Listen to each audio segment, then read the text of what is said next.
Pas status kewarganegaraan meski biaya naik, buntut pernyataan Prabowo, di tengah kenaikan biaya, administrasi pelepasan kewarganegaraan. Indonesia dari 1 juta menjadi 5 juta, tercatat sekitar 300 orang tetap mengajukan permohonan untuk melepas status sebagai warga negara Indonesia, WNI. Fenomena ini memunculkan pertanyaan publik. Terlebih setelah sebelumnya, Presiden Prabowo Subianto sempat melontarkan pernyataan yang menyinggung warga yang tidak bangga menjadi orang Indonesia dipersilakan meninggalkan Indonesia. Menteri Hukum Supratman Andi Aktas menegaskan angka tersebut sebenarnya sangat kecil dibanding jumlah penduduk Indonesia. Bahkan menurutnya, belum tentu seluruh permohonan itu akan disetujui pemerintah. Saya bilang bayangkan cuma 300 orang. Itu pun belum tentu disetujui semua, kata Supratman di Kompleks DPR RI, Jakarta Selasa 21 Juli 2026. Supratman menjelaskan, proses pelepasan kewarganegaraan kini jauh lebih ketat.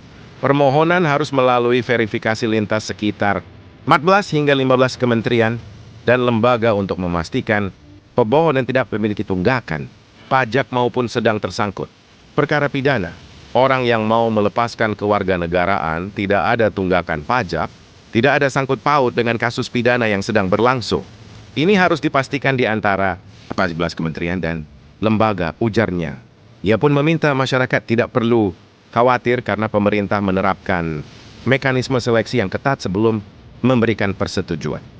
Menariknya, di saat ada ratusan orang yang ingin melepas status WNI, jumlah warga asing yang mengajukan diri menjadi warga negara Indonesia justru jauh lebih banyak. Kementerian Hukum mencatat permohonan naturalisasi mencapai sekitar 11 orang.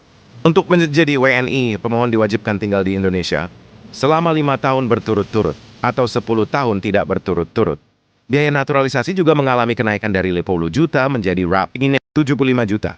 Munculnya sekitar 300 permohonan pelepasan kewarganegaraan di tengah kenaikan biaya. Administrasi pun memicu berbagai spekulasi di ruang publik.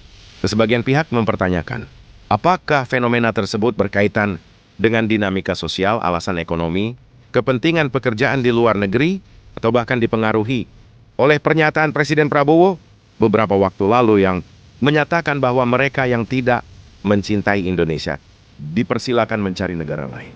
Meski demikian, hingga kini tidak ada data maupun pernyataan resmi pemerintah yang menunjukkan adanya hubungan langsung antara permohonan pelepasan kewarganegaraan tersebut dengan pernyataan Presiden Prabowo.